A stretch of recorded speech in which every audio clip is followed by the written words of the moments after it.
오늘은 마태복음 24번째 시간으로 복된 사람들의 특징 7번째 화평의 통로라는 제목으로 같이 하나님의 말씀을 나누도록 하겠습니다. 여러분, 오늘 본문은 화평하게 하는 자들에 대해서 말하고 있는데요. 제가 계속해서 강조하고 있다시피 우리가 오늘 본문을 이해할 때 앞에 것을 했을 때 뒤에 있는 복이 임한다는 식으로 생각하면 안 된다고 말씀을 드렸던 것을 기억하시면서 오늘 말씀을 들으실 필요가 있으리라고 생각됩니다. 물론 화평하게 하는 사람들이 하나님의 아들이다, 저 사람이 참 하나님의 성도구나 하는 소리를 들을 수 있는 것은 맞는 이야기일 거예요. 그러나 우리가 어떻게 하면 화평케 하는 자가 될 수 있는지에 대해서 먼저 생각해 봐야 하는 것이에요. 그리고 우리가 그것을 먼저 생각하면서 그 근거를 가지고 우리가 화평을 전하는, 평화를 전하는 그런 삶을 살았을 때 또 많은 사람들에게 또 하나님에게 하나님의 아들이라는 그런 칭호를 받을 것이라고 하는 생각을 해야 되는 것이죠. 그런데 우리가 그것을 먼저 생각하기 이전에 이 부분을 먼저 생각해 봐야 해요. 여러분, 성경은 우리에게 화평하게 하는 자가 되라고 말하고 있습니다. 그 이야기는 화평하게 하는 것이 이 세상에서 참 선한 가치라고 하는 개념에서 굉장히 중요하다라고 하는 것이죠. 왜 그런가 하면 여러분, 이 세상에 여러분 생각해 보세요. 화평이 있을까요? 화평이 있을까요? 국가, 정치, 인간관계, 문화 여러 가지 것들에 있어서 원래 이 세상은 전쟁으로 가득한 곳이에요. 왜냐하면 이 땅에 있는 모든 사람들이 아담과 하와의 타락 이후 다 본성적으로 타락했기 때문에 죄의 본성을 갖고 있기 때문이에요. 그래서 늘 좀 전쟁이라는 표현이 좀 그렇다면 늘 다툼이 있고 늘 싸움이 있을 수밖에 없는 것이에요. 여러분, 그런데 그것이 심지어 어디에까지 있냐면요, 교회 안에서도 그래요. 교회 안에서도 화평이 없는 경우들을 참 많이 봅니다. 여러분, 그렇듯 이 세상은 원래 싸움이 가득하고 분열이 가득한 곳이에요. 이런 가운데서 화평을 전하고 화평을 이루면서 산다는 것, 여러분, 그것이 얼마나 중요한 일이고 그것이 얼마나 하나님 앞에서 하나님께서 우리에게 주신 얼마나 중요한 명령이겠어요. 성경은 화평의 모습이 성도의 모습이어야 한다고 말하고 있습니다. 그런 가운데서 우리는 과연 어떻게 하면 화평을 전하는, 화평을 만들어가는 그런 사람들이 될 수 있을까?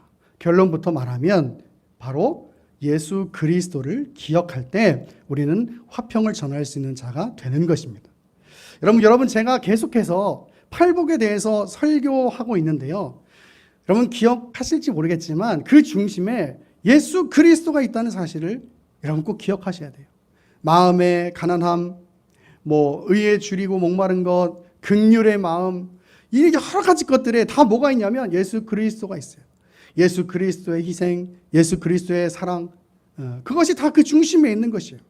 오늘 화평도 마찬가지예요. 화평도 예수 그리스도를 기억할 때, 예수 그리스도의 십자가 사건을 기억할 때 우리는 화평을 전하는 자들, 화평을 만들어가는 자들이 될 수 있을 줄로 믿으시기를 바랍니다.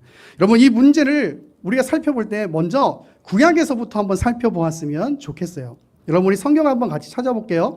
사사기 6장 22절로 한번 가봅시다. 사사기 6장 22절.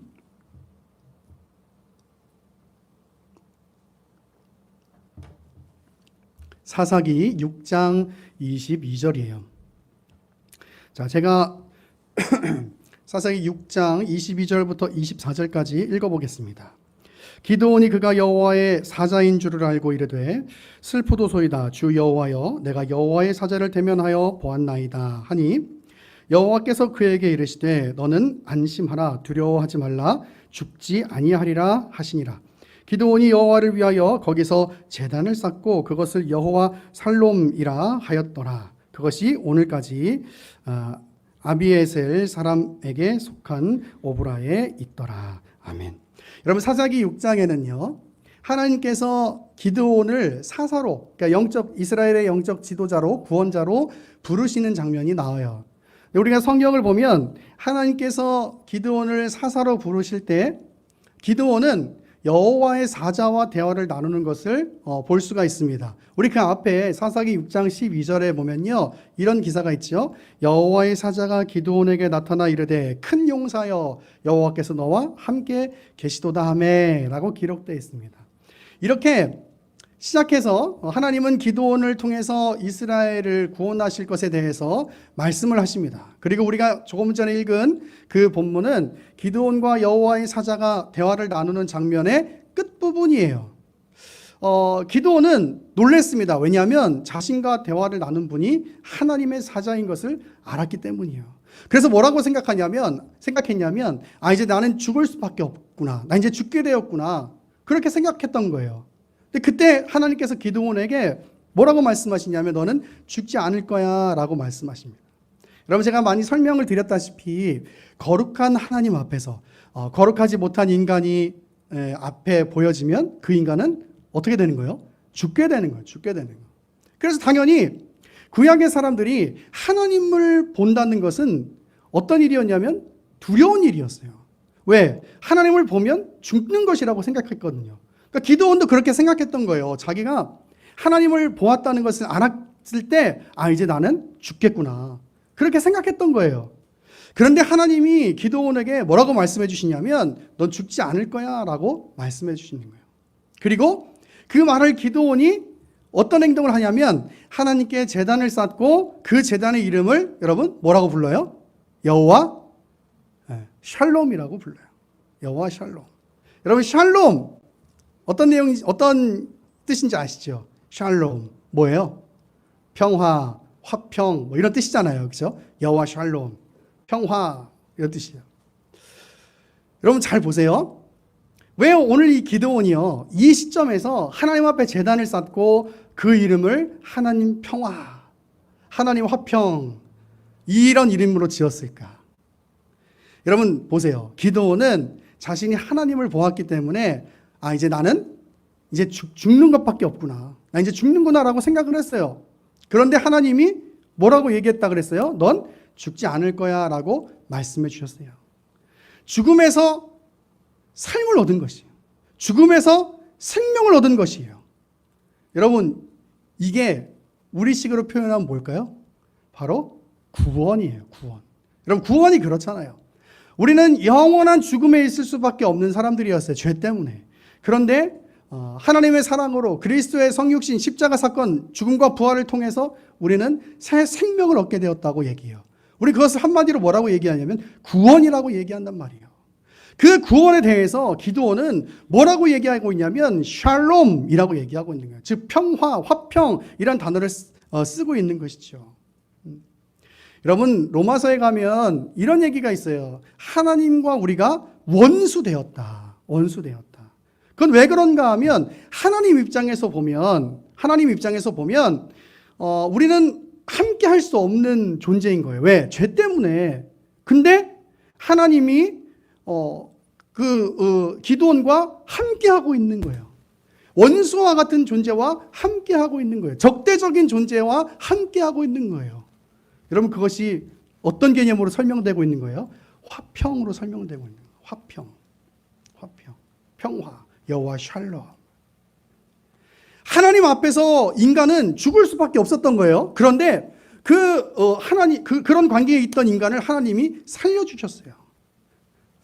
개념적으로 보면 원수와 같은 존재인 우리를 하나님이 살려주셨단 말이에요. 그것이 뭐라고요? 여호와 샬롬, 화평. 그 여호와 샬롬이라고 하는 단어는 여러분 그냥 기분 좋은 인사로 우리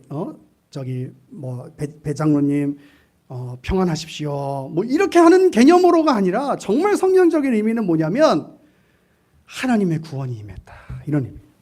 하나님의 구원이 임했다. 기드온은 죽을 수밖에 없었거든요. 그런데 하나님이 죽이지 않으신 거예요. 화평이 임한 거예요. 평화가 임한 거예요. 그 적대적인 관계에서. 그것이 뭐라고요? 여호와 샬롬. 그래서 뒤에 여러분 설교에 집중하기 문제 보고 계시죠? 주보에. 거기에 제가 질문을 써놨죠. 이 여호와 샬롬이라는 단어는 그래서 무엇과 관련 있는 단어냐면 그냥 여러분 어떤 서로 축복하고 뭐 이렇게 해주는 그런 개념보다도 더 깊은 개념에서 구원이랑 관련이 있어요. 구원. 그래, 구원. 여러분 이 이야기를 한번 신약에서 설명을 어떻게 하고 있는지 한번 볼게요. 에베소서 2장 11절로 갑니다, 여러분. 에베소서 2장 11절.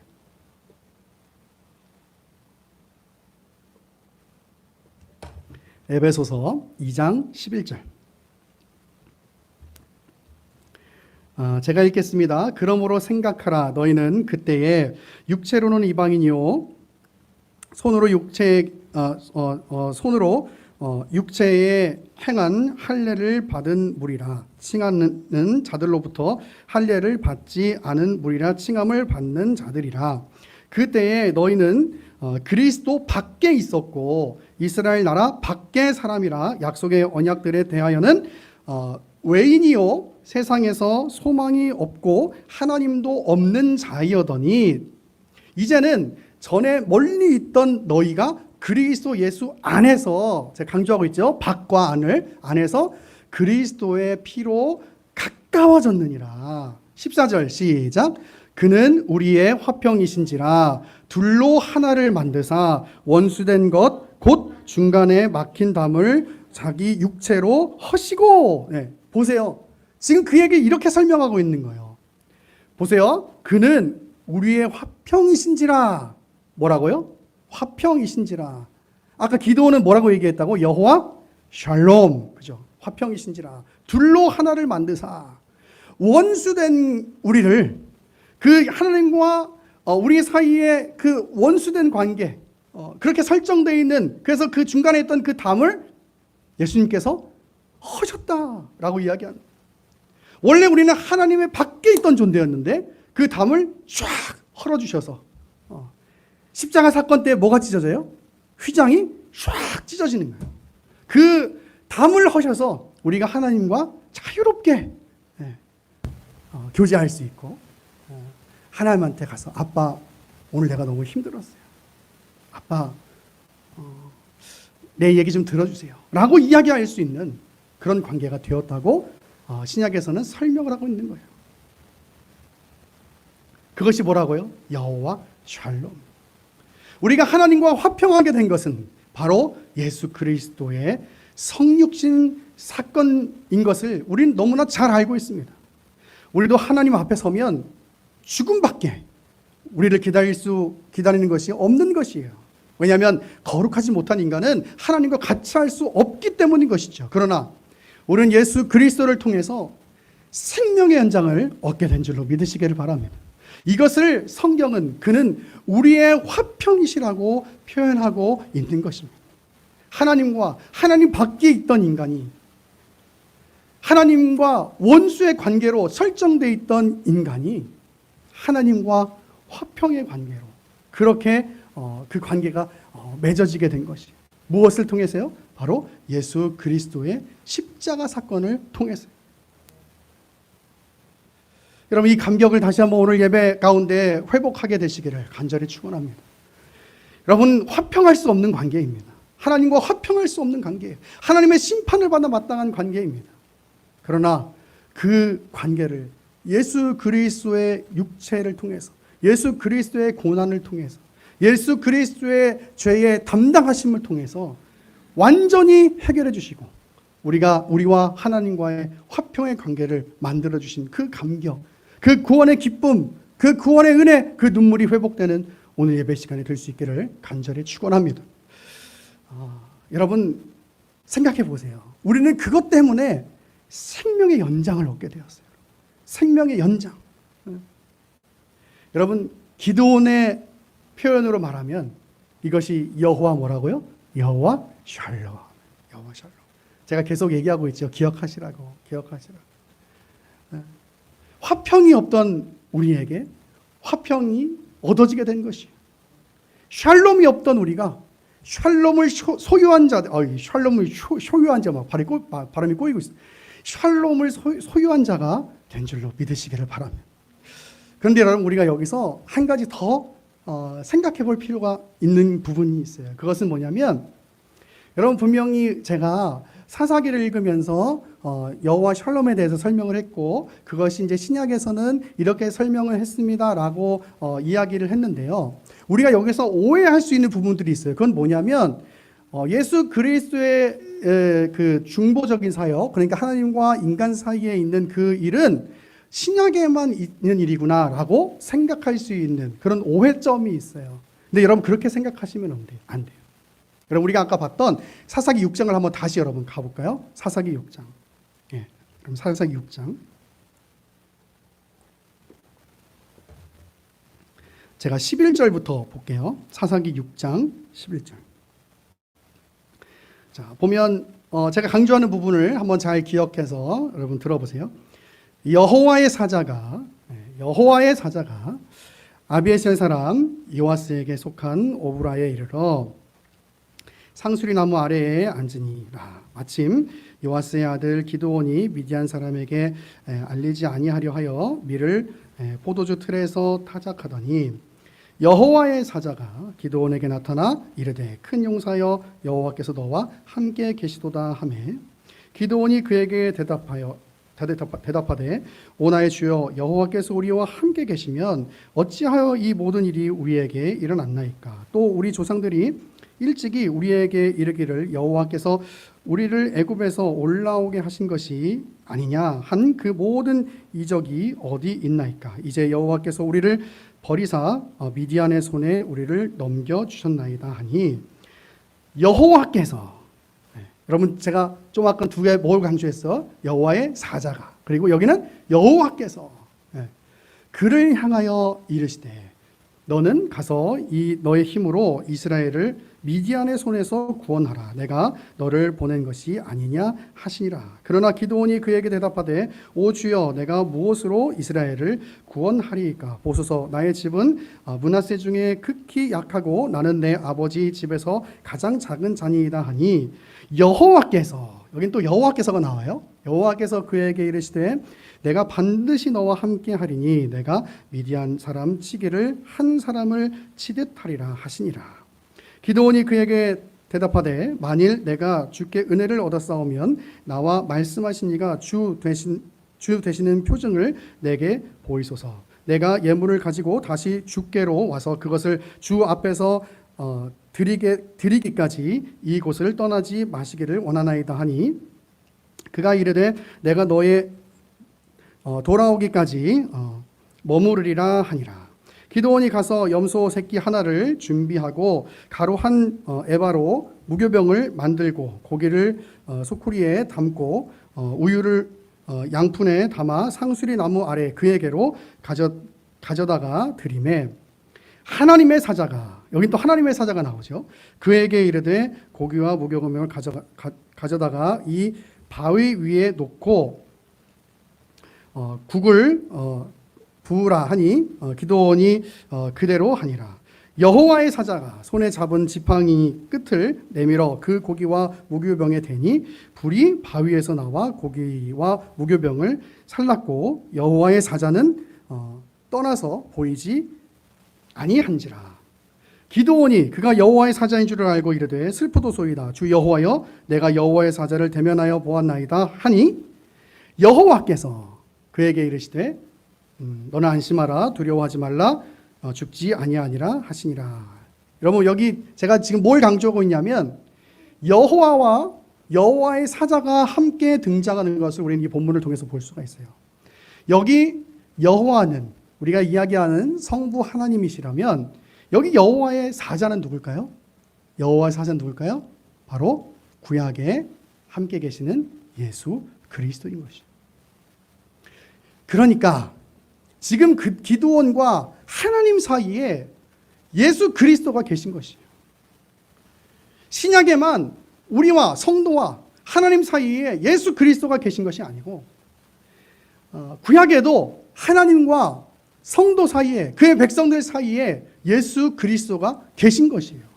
그리고 그분을 통해서 무엇을 얻게 되냐면 화평을 얻게 되는 거예요. 하나님과의 관계, 그 여호와 샬롬을 얻게 되는 것이에요. 여러분, 우리는 이렇게 하나님의 사랑을 통해서 예수 그리스도의 희생을 통해서 화평이라는 것을, 평화라고 하는 것을 경험하게 되었고 얻게 된 것이에요. 죽음에서 삶을 얻게 된 것입니다. 죽음밖에 없는 우리에게 생명의 연장이 주어진 것입니다. 여러분, 그것을 우리는 구원이라고 이야기하고 있는 것이고, 우리는 오늘 그것을 여호와 샬롬이라고 하는 단어를 통해서 이해하고 있는 것이에요. 여러분, 그 감격스러운 일을 경험한 사람들이 바로 저와 여러분이라고 하는 사실이에요. 화평이라는 것을 경험할 수 없는 우리가 예수 그리스도를 통해서 하나님과의 화평을 소유하고 그 화평의 관계를 누릴 수 있는 사람들이 바로 저와 여러분이라는 사실입니다. 무엇 때문에요? 바로 예수 그리스도 때문에요. 여러분, 그런 의미에서 우리는 우리가 경험한 화평을 전하는 자들이 되어야 할 것입니다. 이 땅에 정말 진정한 평화는 어디서부터 오냐면요, 하나님을 만날 때, 하나님의 사랑을 알 때, 거기서부터 오는 그 평안이 있어요. 여러분, 찬양 중에 그런 찬양 있잖아요. 평안을 너에게 주노라, 세상이 줄 수 없는, 그 다음에 세상이 알 수도 없는 평안. 세상이 줄 수도 없고 세상이 알 수도 없는 평안. 여러분, 그건 예수님 만나지 않으면 알 수가 없는 거예요. 여러분. 알 수가 없는. 근데 우리는 그걸 알고 있죠. 왜? 예수님을 만났고 그분을 통해서 생명의 연장을 얻게 되었기 때문인 것이에요. 여러분, 우리는 여호와 샬롬을 소유한 자들인 걸 믿으시기를 바랍니다. 여러분, 여기서 여러분 한번 생각해 보세요. 여러분, 다툼이 왜 일어날까요? 다툼이 왜 일어날까? 바로 자기가 가지고 있는 힘을 드러내고 싶기 때문이에요. 모두가 동일한 사고, 모두가 동일한 환경, 어떤 경제적인 면들, 등등 여러 가지 것들을 모두가 동등하게 가지고 있다면 아마 다툼이라는 것은 일어나지 않을 것이에요. 그러나 이 세상은 그렇지가 않잖아요. 그래서 다툼이 일어나는 것이죠. 그런데 여러분 잘 보세요. 강한 힘을 가진 쪽은요, 사실 원망 불평이 없어요. 편해요. 그 힘을 발휘하면 되니까. 자기 힘을 사용하면 되니까. 그런데 약한 쪽은요, 늘 고난이에요. 왜냐하면 발휘할 힘이 없기 때문이에요. 힘이 없어요. 이 일들이 계속되기에 이 세상에는 여러분 다툼이 계속되는 것이에요. 여러분, 그래서 그 속에서 우리 그리스도인들은 화평을 전하는 사람들이 되어야 할 것입니다. 그리스도의 섬김을 전하고 그리스도의 사랑을 전하고, 이 세상이 전부가 아니라 그 이후에 더 영원한 삶이 있고 더 기쁨의 삶이 있다는 사실을 전하는 그런 삶을 사는 것, 그것이 바로 저와 여러분이 되어야 할 것입니다. 여러분, 그러기 위해서 우리가 해야 할 일은 강압적인 태도가 아니라 그리스도의 사랑을 실천하는 것입니다. 그러면 사람들이 여러분을 통해서 이렇게 얘기할 거예요. 저 사람 참 예수님 잘 믿는 사람이구나. 저 사람 참 성도구나. 저 사람 참 예수님의 사랑을 가지고 있는 사람이구나. 여러분, 예수님의 사랑을 실천한다는 건 가장 낮은 곳으로 가는 것이잖아요. 여러분, 그게 쉽나요? 저는 하려고 하는데 잘 안 되더라고요. 그게 쉽지가 않잖아요. 가장 낮은 곳으로 가는 것. 예수님께서 요한복음 13장에 제자들의 발을 씻겨주셨어요. 그 당시에 발을 씻겨준다는 건, 그 당시에 발은 가장 더러운 곳이잖아요.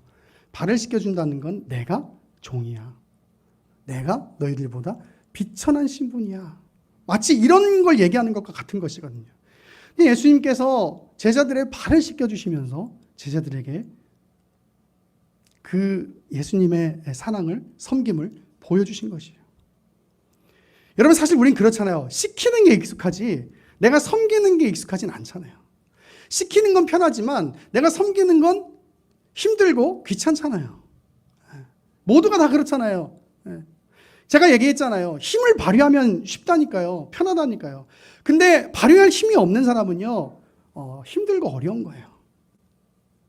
예수님이 근데 어떻게 사셨냐면, 그분은 발휘할 힘이 있으셨는데 그 힘을 사용하지 않고 내가 가장 낮은 자리로 가겠다라고 말씀하시면서 제자들의 발을 씻겨주셔서 그분의 사랑을, 그분의 섬김을 가르치셨고, 그분이 가장 낮은 자리인 그 십자가 죽음이라고 하는 그 곳으로 가셔서 우리에게 생명을 주시는 그 걸음을 걸어가신 것이에요.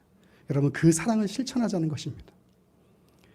교회가 어려움을 겪고 있는 이 시대 가운데 힘을 발휘하려고 하기보다 그리스도의 사랑을 실천하는 것이 정말 필요한 시대가 아닌가 생각해 보는 것입니다. 우리 다 같이 마지막으로 성경 한 구절 읽고 기도하기를 원하는데요. 요한복음 13장 14절과 요한복음 13장 34절과 35절을 함께 읽고 같이 기도했으면 좋겠습니다. 요한복음 13장 34절과 35절입니다.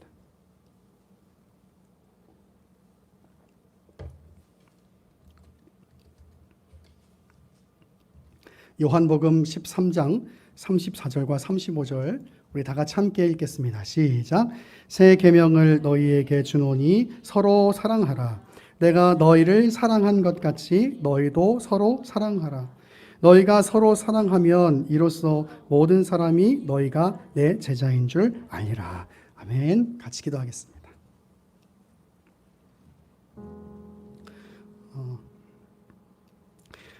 예수님이 제자들의 발을 씻기신 후에 그렇게 말씀하셨어요. 내가 너희에게 새 계명을 주겠다. 사실 새 계명은 아니죠. 왜냐하면 하나님께서 구약에서도 계속해서 사랑이라는 것, 이웃을 내 몸같이 사랑해라, 이렇게 사랑하라는 걸 가르쳐 주셨으니까. 근데 그 사랑은요, 예수님이 가르쳐 준 사랑은 철저하게 낮아지는 사랑이에요. 근데 쉽지 않아요, 여러분. 그렇잖아요. 쉽지 않잖아요. 근데 여러분 그렇게 얘기하세요. 예수님께서 너희가 그런 사랑을 가졌을 때 사람들이 너희가 내 제자인 줄, 너희가 예수 그리스도의 제자인 줄을 알 거야.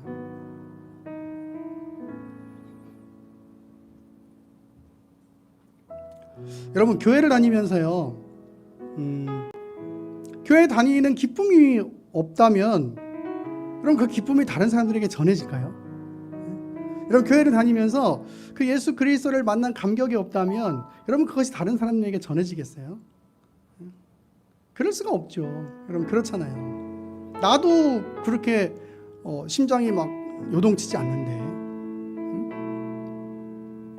여러분, 그래서 제가 늘 이야기하다시피 하나님 만나야 돼요. 여러분, 오늘 이 시간 찬양하고 기도할 때 하나님 만나시기를 바라요. 우리 가운데 평화를 주신 하나님, 우리 가운데 샬롬을 허락하신 하나님, 그 하나님 만나시기를 바라요. 여러분, 그랬을 때 사람들에게 진정한 평안을 전할 수 있는 거예요. 예수님 안 믿는 분들이 이렇게 물어볼 수 있어요. 왜 그렇게 열심히 소리내서 소리치면서 기도해? 좀 이상한 것 같아. 그만큼 난 간절하거든. 그게 뭔데? 조금 알기는 어렵겠지만 우리 하나님이 내 기도를 듣고 있다는 걸 나는 알거든. 난 그만큼 간절하거든. 왜 찬양하면서 눈물을 흘려? 왜 설교하면서 눈물을 흘려? 좀 이상한 것 같아. 잘 모르겠지만 나한텐 이게 제일 감격스러운 일이고 나한텐 이게 제일 기쁜 일이거든. 생각해봐. 내가 죽을 수밖에 없었는데 나한테 생명이 생겼어. 그것만큼 감격스러운 일이 어디 있어? 우리 주변에 있는 사람들이 같이 살다가 우리 가족이라도 같이 살다가 죽으면 그렇게 슬픈데 그렇게 마음이 아픈데 그리고 내가 내 삶의 죽음이라는 것을 생각했을 때 두렵고 무서운데 그 뒤에 진정한 그 화평이 있고 기쁨이 있고 행복이 있고 생명의 연장이 있다는 게 나를 얼마나 기쁘게 하고 나를 얼마나 평안하게 하는데 그 감격이 그 사실이 너무 감격스러워서 그래서 눈물 흘리는 거야. 여러분, 그렇게 설명할 수 있어야죠. 그래서 저는 여러분에 이렇게 얘기하고 싶어요. 오늘 예배하는 동안, 찬양하는 동안, 그리고 기도하는 동안 여러분의 가슴이 뜨거워지기를 원합니다. 여러분의 가슴이 하나님의 사랑으로 벅차기를 원합니다. 그리고 그 사랑을 전하는, 그 화평의 마음을 전하는, 진정한 화평을 전하는 우리 예나무교회 모든 성도들 되기를 바랍니다. 예수님처럼 사랑하면서 세상을 구원하기 위해 흘려야 할 피가 필요하다면 죄인은 대신하기 위해 희생의 제물 필요하시다면 내 생명 제단 위에 드리니 주 영광 위에 사용하소서. 생명이 또 다른 생명 낳고 주님 볼 수 있다면 나의 삶과 죽음도 아낌없이 드리리. 죽어야 다시 사는 주의 말씀 믿으며 하나님 일할 되어 썩어지리니 예수님처럼 살아가게 하소. 생명이 또 다른 생명 낳고 생명이 또 다른 생명 낳고 주님 볼 수 있다면 나의 삶과 죽음도 아낌없이 드리리.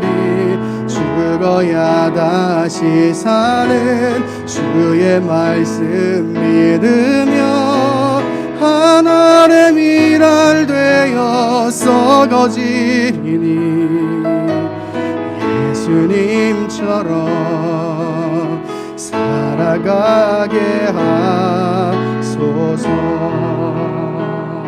우리 이제 같이 기도합시다. 하나님, 예수님처럼 살기 위해서 오늘 이 시간 하나님 만나고 싶습니다. 예수님처럼 살기 위해서 내가 그 구원의 감격으로 벅차고 싶습니다. 하나님, 나에게 그런 은혜 허락해달라고. 우리 통성으로 기도할 수는 없지만 우리 마음을 다해서 하나님 앞에 기도하길 원합니다. 우리 같이 함께 묵상하면서 기도하겠습니다. 같이 기도하겠습니다.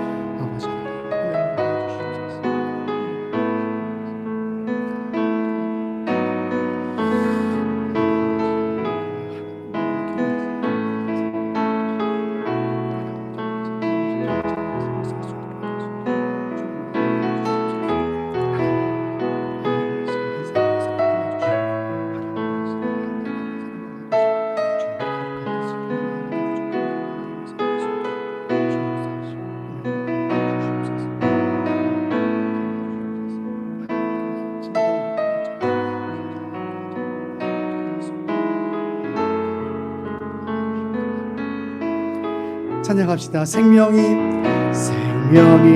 또 다른 생명 낳고 주님 볼 수 있다면 나의 삶과 죽음도 아낌없이 드리리. 죽어야 다시 사는 주의 말씀 믿으며 하나님 일할 되어 썩어지니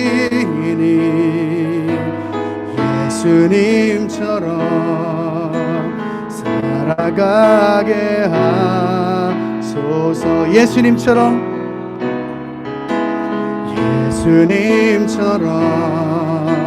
살아가게 우리 결단의 고백을 담아서 한 번 더 고백합니다. 예수님처럼